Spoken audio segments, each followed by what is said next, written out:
Our cakes are cold enough to level now. I'm just going to show you how to level. A nice long bread knife or serrated knife, and we just go around, start here and slowly level.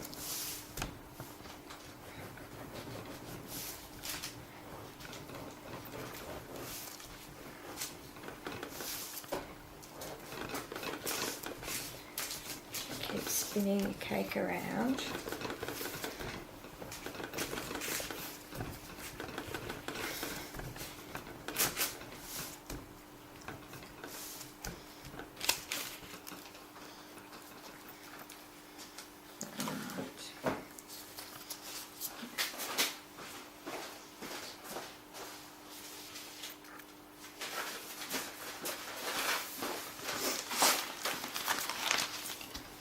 To put the excess cake on, which smells really yummy. Alright, so that is, and you can just flip it over so that it's nice and flat and level. So that's that one done.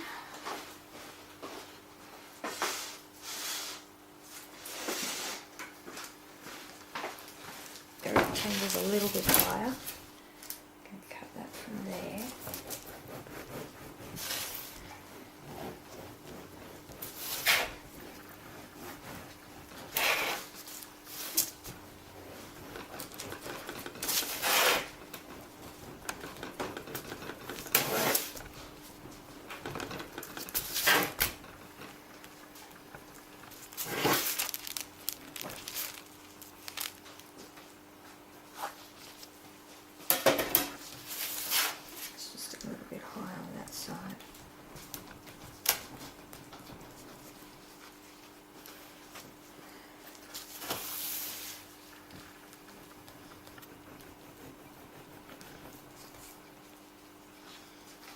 Just like that.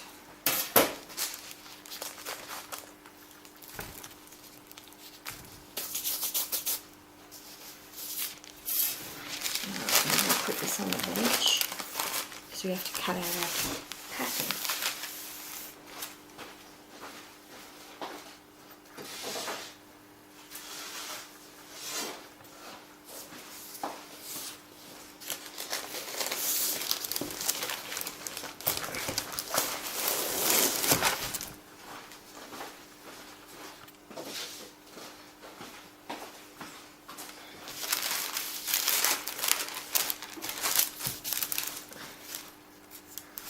Alright, so put the two together.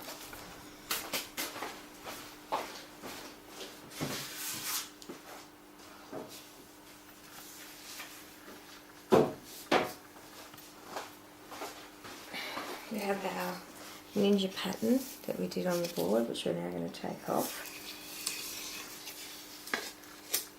So we can cut around them. All we need is the outside of them. We don't need the inside because we've already done the inside bit.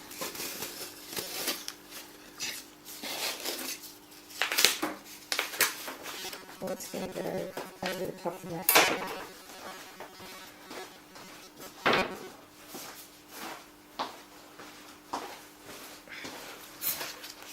And just with a pair of scissors, just going to cut the outside shape so that we can then get a knife and cut along.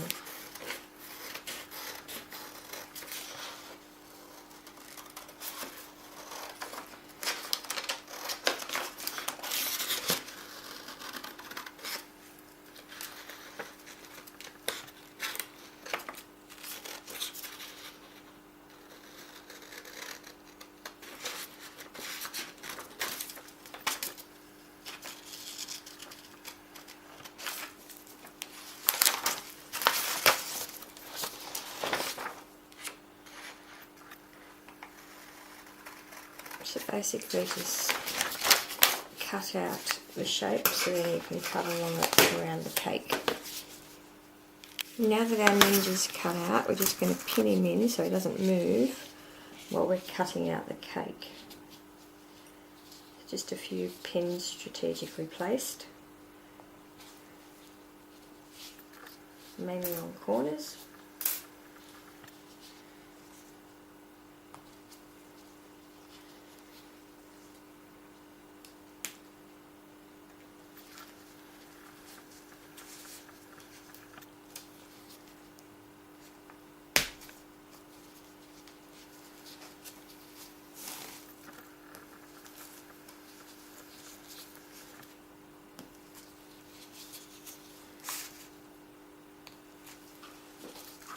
As I said before, we've only got a few people coming to this party.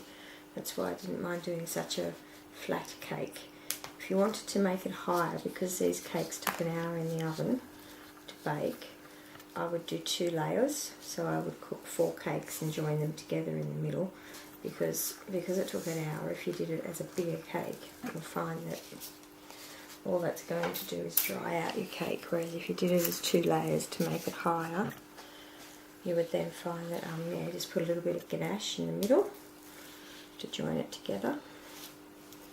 But this would make it higher, and it would also make sure the cake wasn't dry. With all the mud cakes that I do for Cakes by Karen, I cook them all in half and join them together with ganache so that they're not so dry, because they take an hour in the oven as well. So the longer they're in the oven, the more they dry out, and if you put them on a higher temperature, then of course the outside is like a biscuit and the inside's raw. So you have to work out how you're going to cook it. Alright, so we have all our pins in there, then it's just a matter of cutting out the cake. You're going to use the 2 knives, combination of both.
Slowly cut the shape out that you want.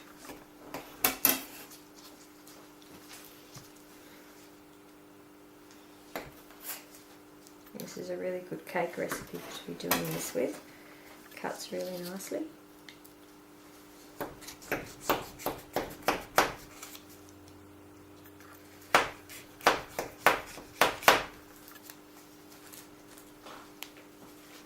Basically we just keep going like that until he's cut out. Now our ninja's cut out, so we can remove all of the pins.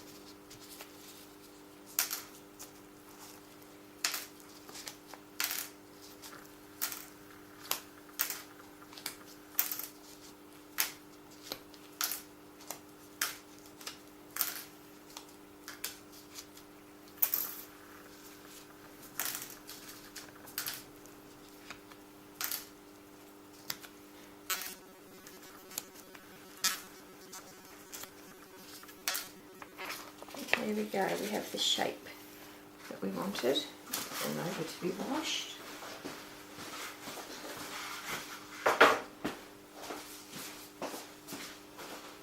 So now it's just a matter of putting this on the board the way we want to arrange it, and then putting a crumb coat on, and then our pattern on top. I've cut out our ninja, I've put it on the board. Our ninja pretty much fits over the top, which is great, the stencil that we've done, and I've cut out 3 other bits of cake so that I can write Happy 6th Birthday Chris on there and stick some candles in.